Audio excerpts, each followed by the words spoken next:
The slokas which adorn the temple of love and affection were selected by Sripad Goswami Maharaj, and in conjunction with numerous devotees when the temple was being made, when the main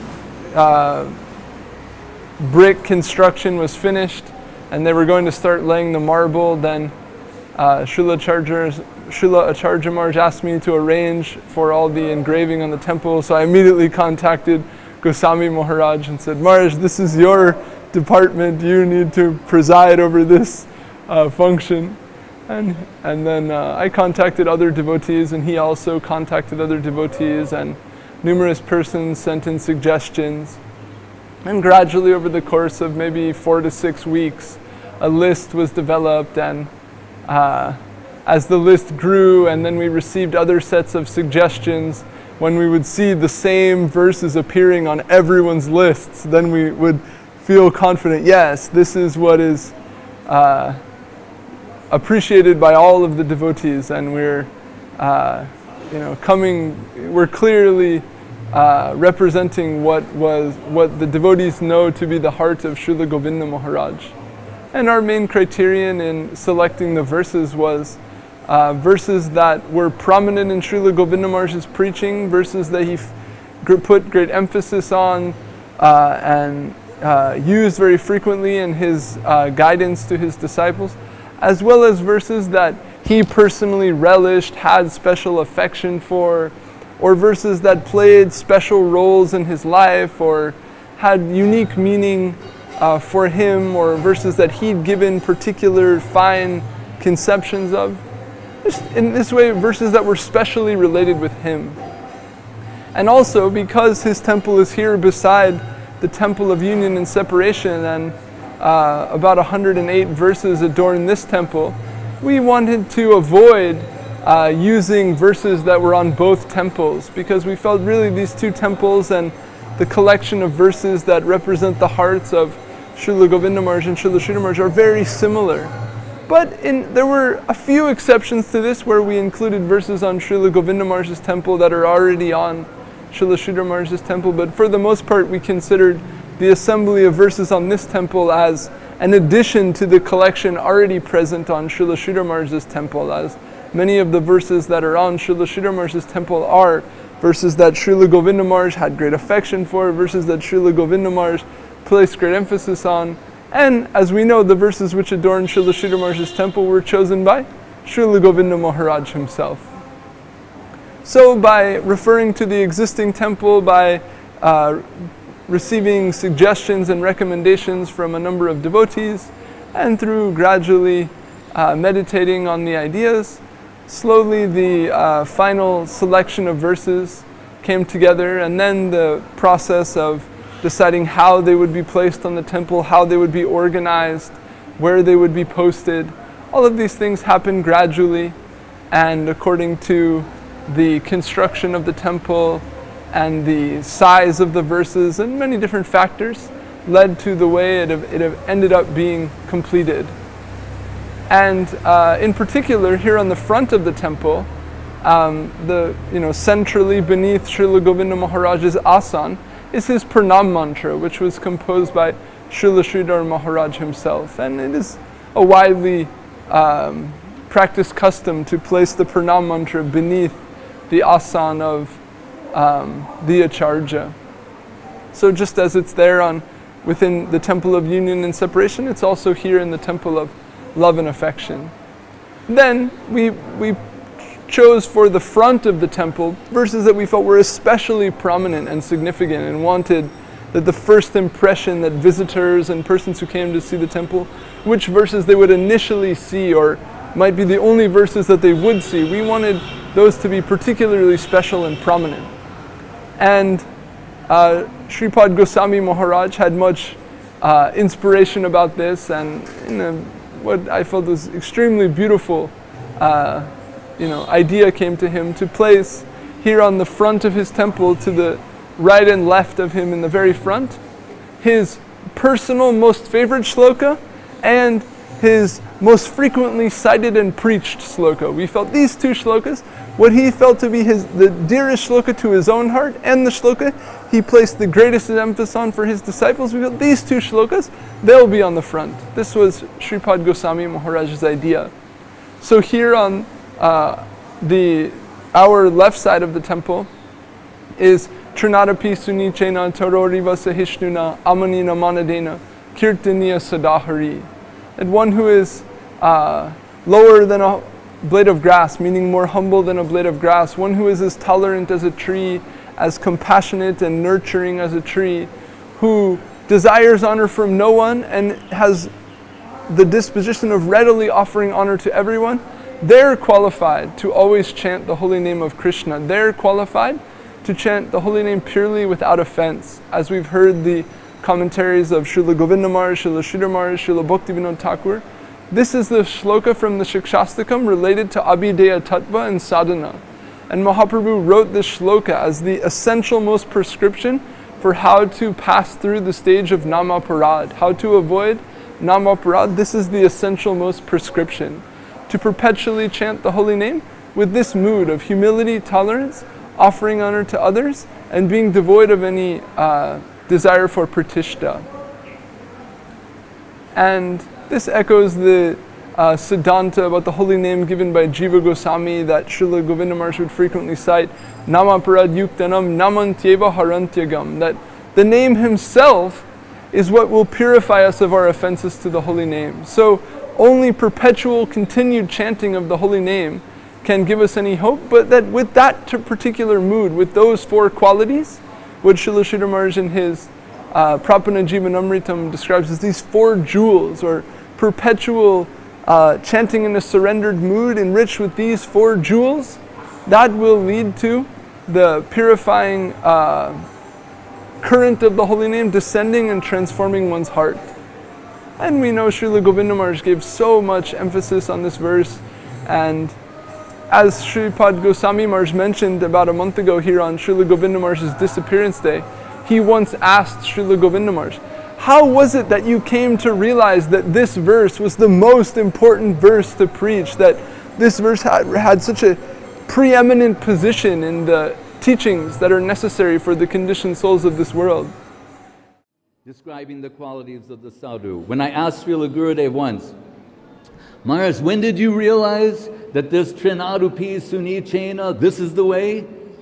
He said, it wasn't like that, Maharaj. He said, out of desperation. He said, nothing else works. I've tried everything, but only this works.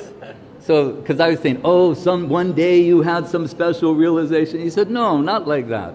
Out of desperation, I embrace this principle. Out of necessity, out of dire necessity, I have come to feel and understand that this sloka is most essential for us. Out of the utility and need for it that I found in my own life.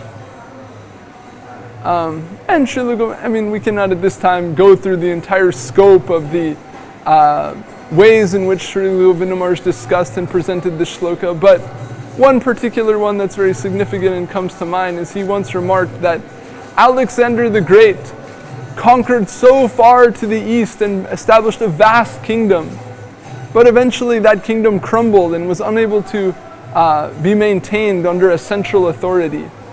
And Srila Govinda Maharaj, he said, just like that, the Chaitanya Saraswat Mat, the sun never sets on the Chaitanya Saraswat Mat. It has spread so wide and become so grand. But if the leaders and the members of the Chaitanya Saraswat Mat do not maintain this mood of humility, tolerance, offering honor to others, and being devoid of the desire for pratishta, the Chaitanya Saraswat Mat will not be able to maintain its glory and grandeur. This he said very plainly, and this will be a principle that we have to carry with us for the whole of our lives and all the future preaching and future maintenance of our mission. Anyway, there are so many verses. If we say too many things about one, we won't ever get through all 187 that are found on the temple. So that's this verse here on Srila Govinda Maharaj's right, the first verse you see on the temple. Trinadapi Sunichena Torori Vasahishnana. And also here on his left, we placed his favorite most shloka, which is the second to last shloka of the Prapana Jivanamritam of Srila Sridhar Maharaj. Shri Shri Mad Bhagavat Param Bhojo Madhu Sarut Sabair Shat Pader Nikshipta Madhu Bhindavascha Parito Brashta Mukat Gunjitai Yat Nai Kinchidi Haritam Nija Parash Shreyortina Tanmaya Bhuyo Bhuyo Ito Rajangshi Padasang Lagnani Teshang Bhaje. So this verse, Srila Govinda Maharaj, he said, if of all shlokas I've heard in my life, this is the most highest shloka for me. And it is Srila Guru Maharaj's own shloka. And with this shloka, I am fully satisfied and perpetually always nourished. And the general idea of the verse, it says that there are so many bees engaged in a grand perpetual festival of relishing the nectar of the lotus feet of the Supreme Lord. And in the course of their joyful relishing of this nectar, much dancing, singing, gaiety is going on. And inevitably, as Srila Govinda Maharaj once jokingly explained, when you mix singing, dancing, and drinking all at once, some spilling is inevitable. And Srila Sridhar Maharaj describes that some drops of nectar have descended from the lotus mouths of these great devotee bumblebees and fallen into this world in the form of shlokas.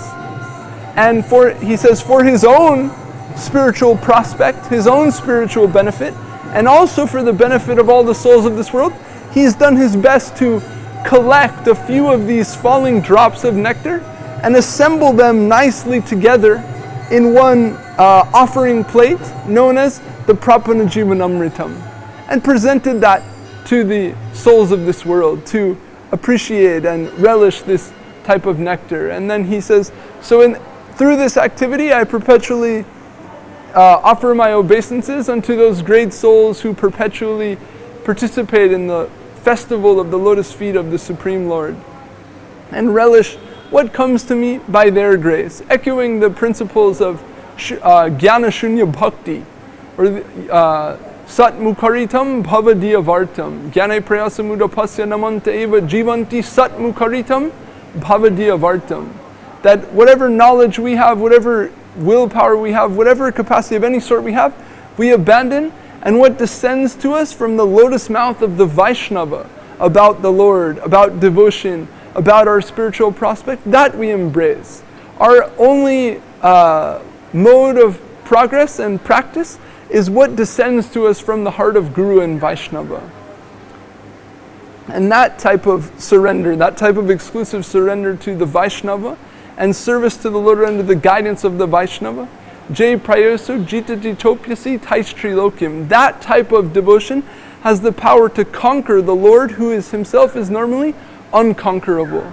And in the Ramananda Sangbad, Sriman Mahaprabhu stamped this verse. He said, my conception, the type of devotion I've come to reveal in this world, it begins with this, with wholesale surrender to Guru and Vaishnava and living upon their mercy. Jivanti Sat Mukaritam Bhavadiya Vartam. And Srila Govinda Maharaj once remarked, Namanta Eva Jivanti means be surrendered and alive with mercy. Means be surrendered to Guru and Vaishnava and live upon their mercy and what descends to you from their hearts. That is sufficient for you, and with that, you will get everything.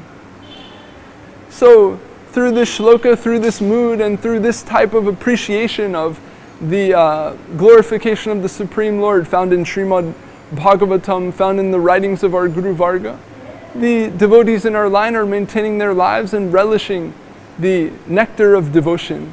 And Srila Govinda Maharaj, Sri Rupa Pantanugam, as the preeminent follower of Srila Rupa Goswami, is showing this in his pastimes in this world and relishing this shloka as the method by which he is proceeding in his life. So this dearmost shloka is his, we also placed here on the front. And then around, just as the front of the temple was finished being engraved, two other additional slokas were added to the front, here on this side, Prabodhananda Saraswati's pranam of Sriman Mahaprabhu and his Navadip Sankirtan was added. Srila Govinda Maharaj once in Sri Govinda Dham in Australia spoke about this shloka and then commissioned a 9-foot painting to be made in their kirtan hall, and said that this painting is like a description of this shloka, or this shloka perfectly represents this painting. And that shloka describes the Sankirtan of Sriman Mahaprabhu and Navadip. Nindang tang pulakod karena nikasan nipra prasuna chavim prodvi krita bujadvayam hari hari ittu chervadang tang muhu nrityang tang drutamashu nir jaracharyai sinchan tang urvi talang gayan tang nija parsha dai parivritang Shri Gaura Chandrastumaha. And this is describing that Sriman Mahaprabhu is in a state of Ashta Sattvika Bikar, an ecstatic loving devotion, and his hair is standing on end, and his radiant golden form with his hair standing on end belittles the beauty of a fully blossomed Kadamba flower. And Prodvi Krita Bujadayam Hari Hari Tucher Vadang Tang Muhu, and his two arms are upraised like this, and he's saying Hari Hari again and again in great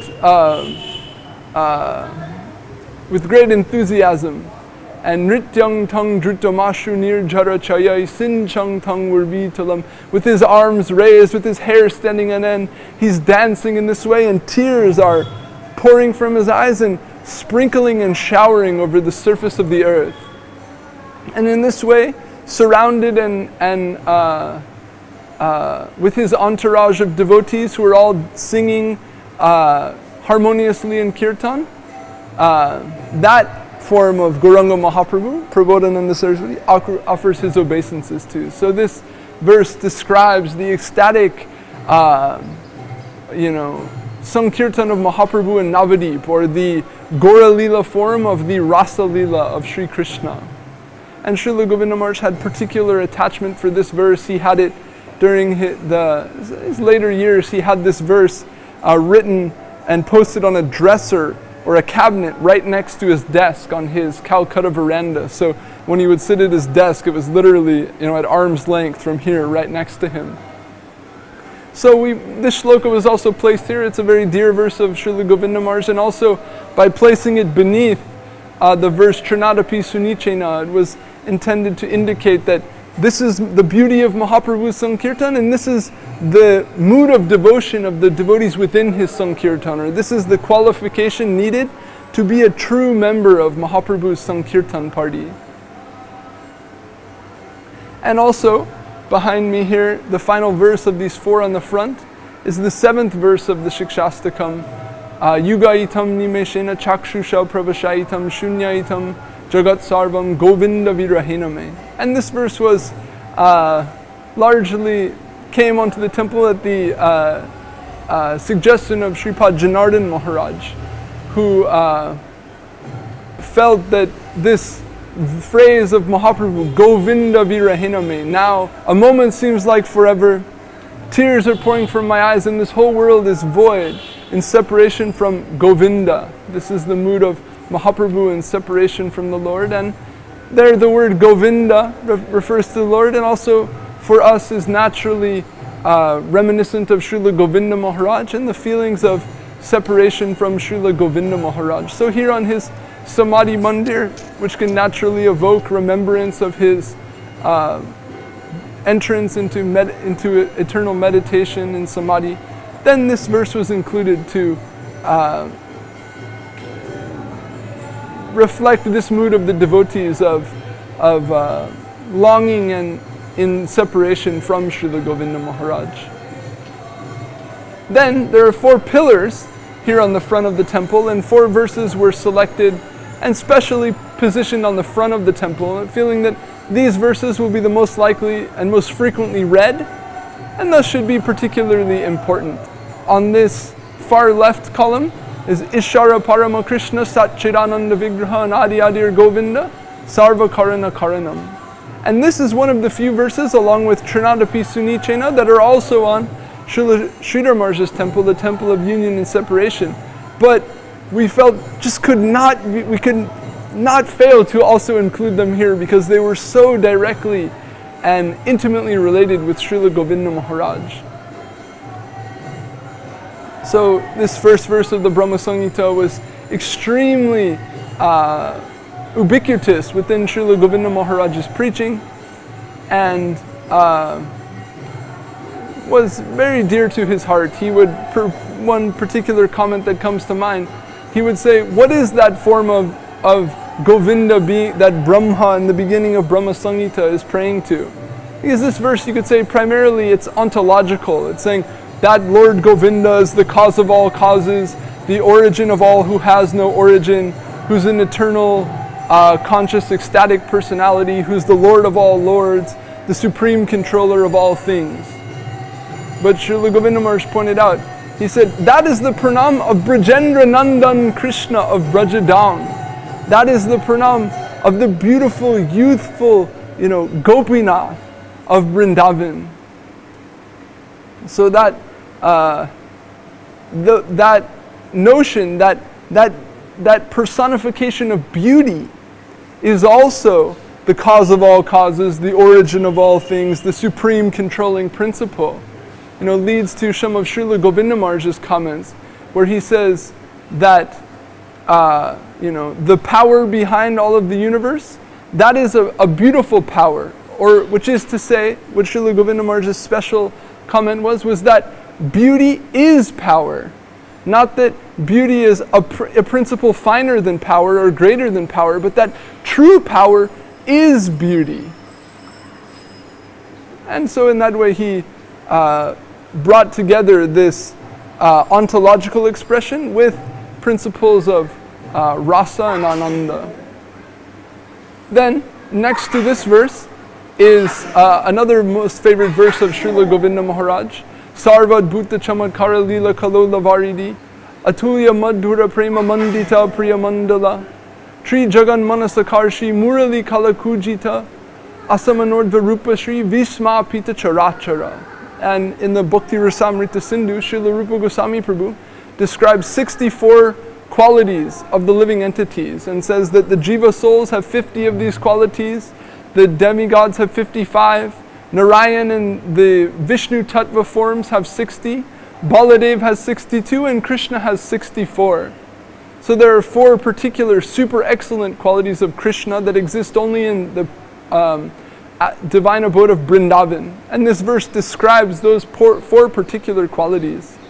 And Sripad Bhakti Premik Siddhanti Maharaj has composed a very wonderful book which Srila Govinda Maharaj himself praised deeply and considered a miraculous publication, Religion of the Heart, wherein the second half of the book presents all sorts of comments and expressions regarding this verse in the second half of that book.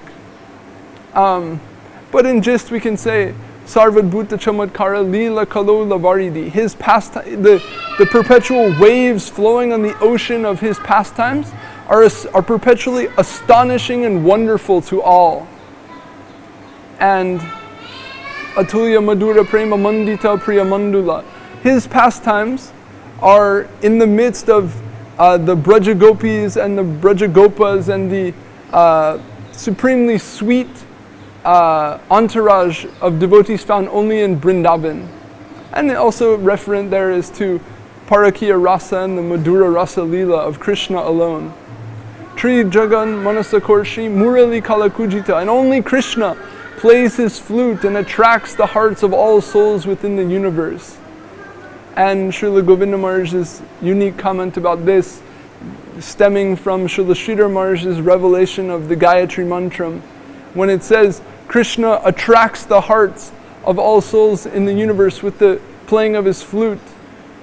Then he says, and as Srila Sridhar Maharaj has revealed, what is Krishna expressing as he's playing his flute? The glories of Srimati Radharani.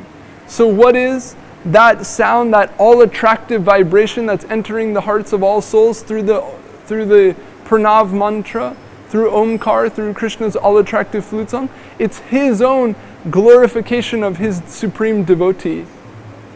It's the supreme victory of devotion, or that chapter in the Sermons of the Guardian of Devotion, the grand victory of love.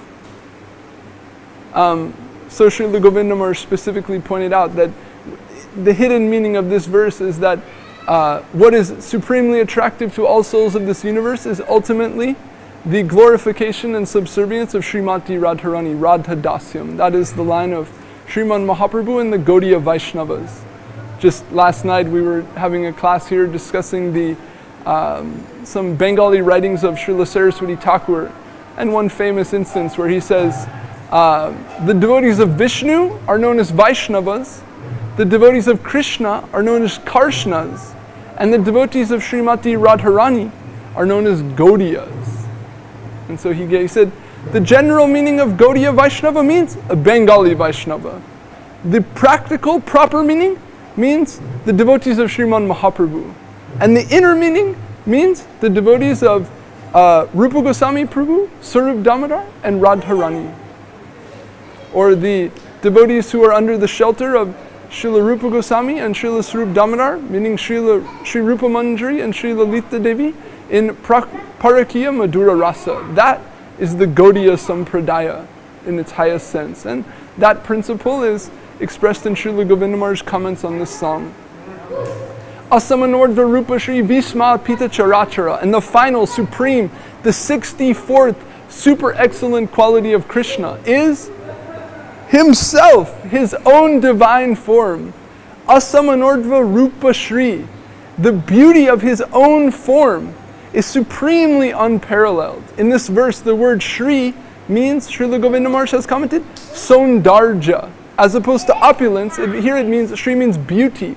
The unparalleled beauty of his form, Visma Pita Charachara, is astonishingly, wonderfully beautiful to all living entities, moving and inert.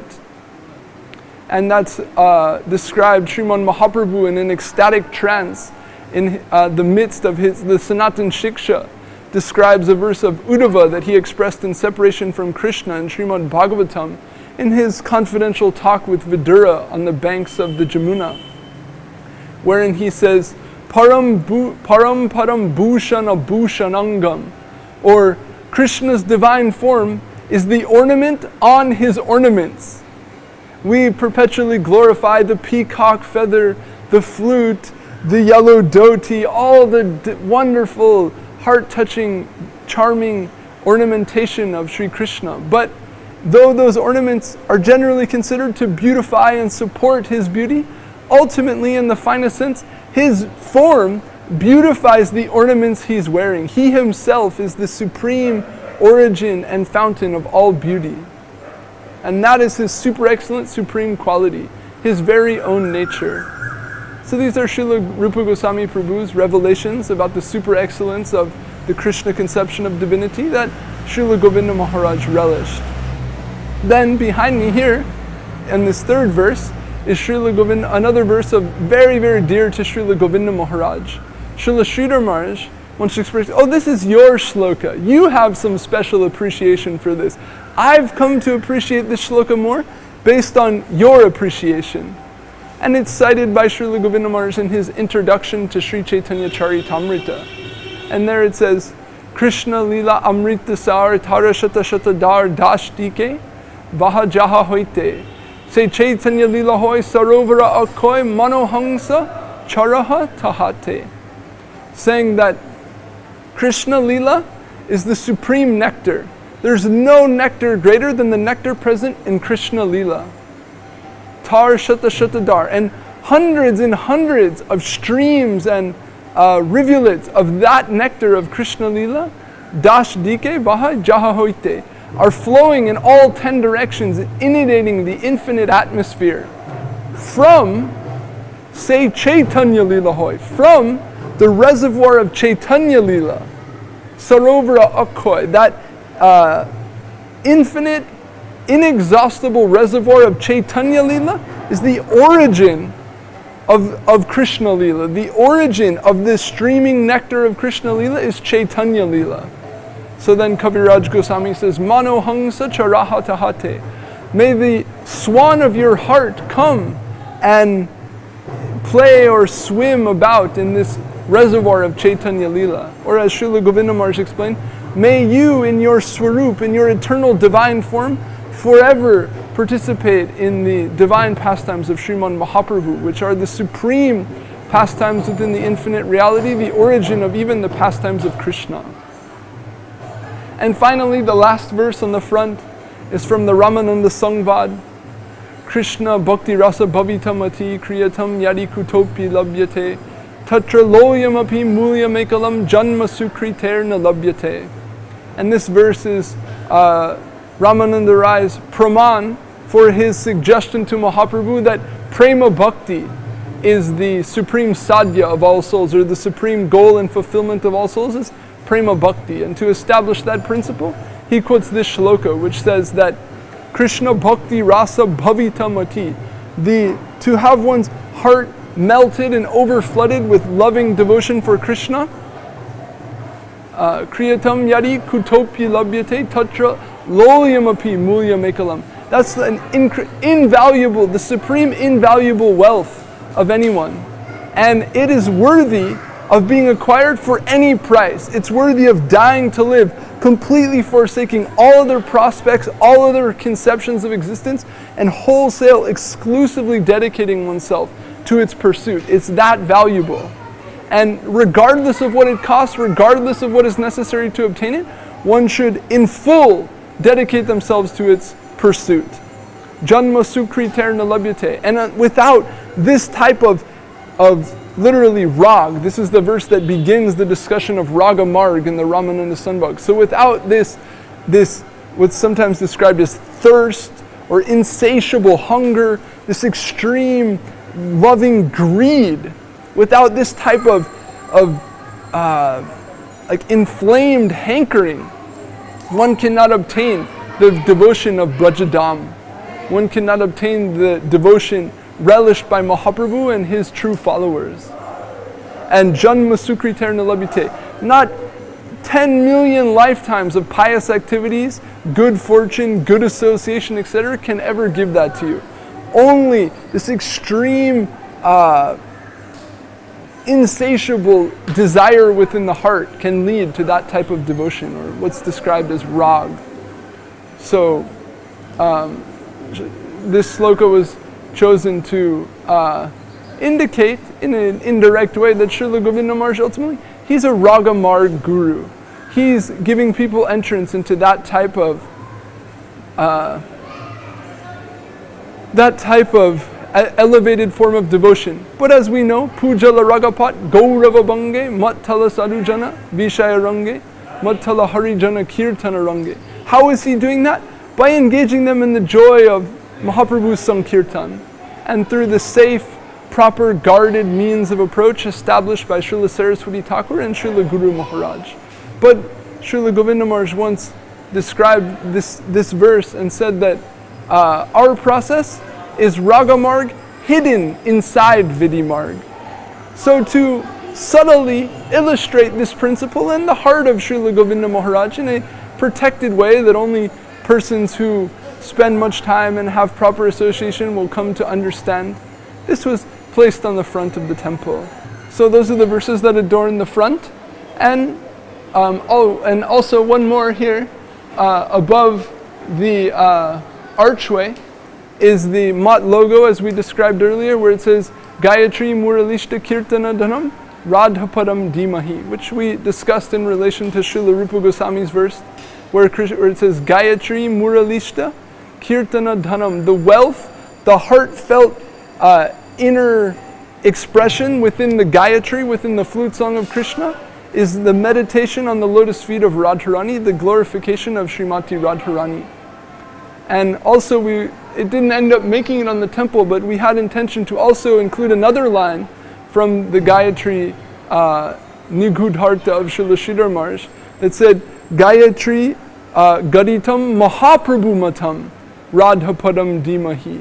That what is expressed by Gayatri, that is the conception of Mahaprabhu, that is the heart of Mahaprabhu, which is Radha Dasyam, which is the line of eternal service to Srimati Radharani. And that line we heard from Sripad Goswami Maharaj, Srila Sridhar Maharaj, he said, this particular verse, this particular style of comment, said, I'm giving this to you, meaning Srila, I'm giving this to you to meditate on and further develop. So that's invisibly also there on the front of the temple. Other than these, numerous other verses organized in different ways around the other sides of the temple, so maybe we can go and take a look and perhaps discuss some of the other verses.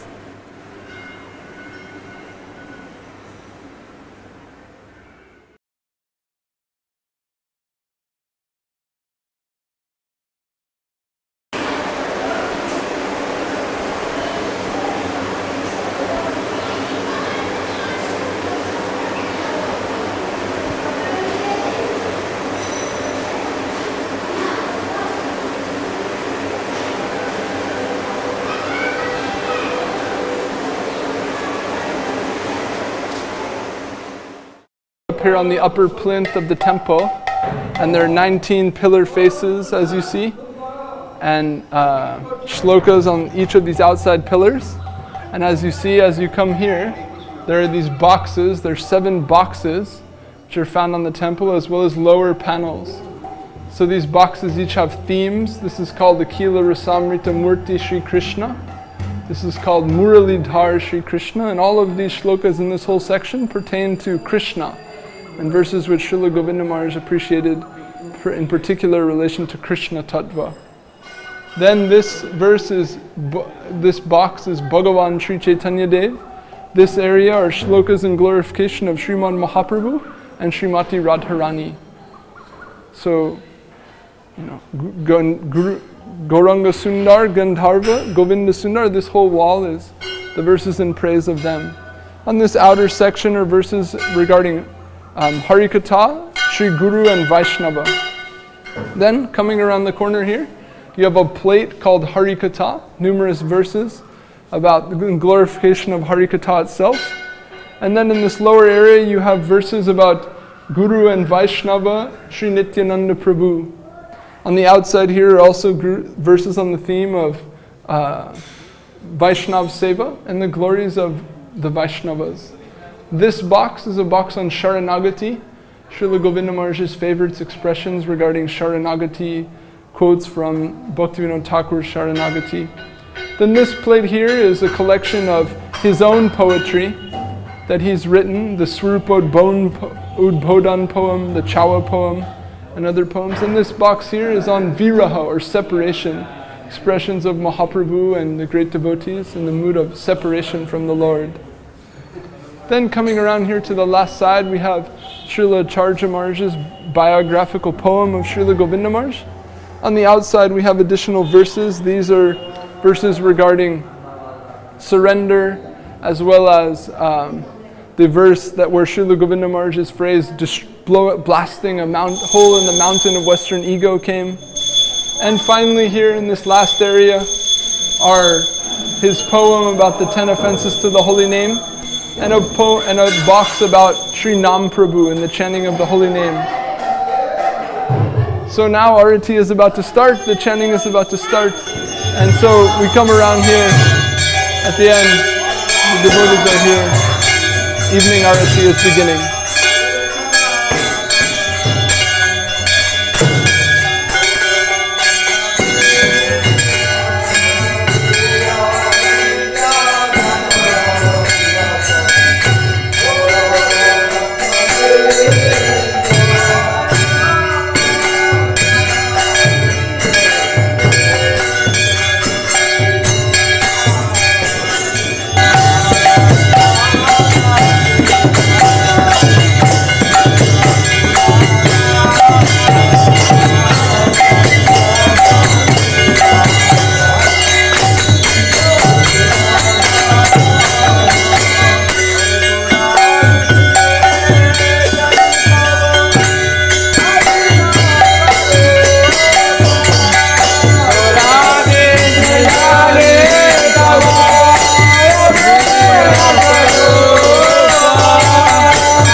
Now discussed how the temple of love and affection has manifested and many of the various slokas which adorn the temple.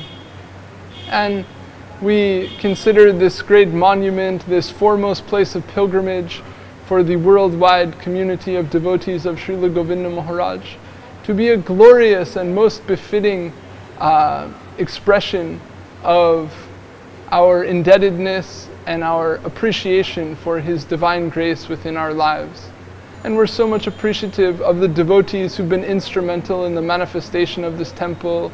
Srila Acharya Maharaj organizing everything, Sripad Janardhan Maharaj, Sripad Goswami Maharaj, Sripad Avadut Maharaj, Sripad Ashram Maharaj, giving many helpful suggestions and guidance in regards to the architecture, to the construction, to the engraving, as well as other devotees who provided the means by which the temple was constructed, Sripad Pushta Krishna Prabhu, Sripad Ananta Krishna Prabhu, and so many devotees who contributed according to their capacity to see that this temple and this offering of our devotional community to Srila Govinda Maharaj was manifest in a glorious and beautiful way.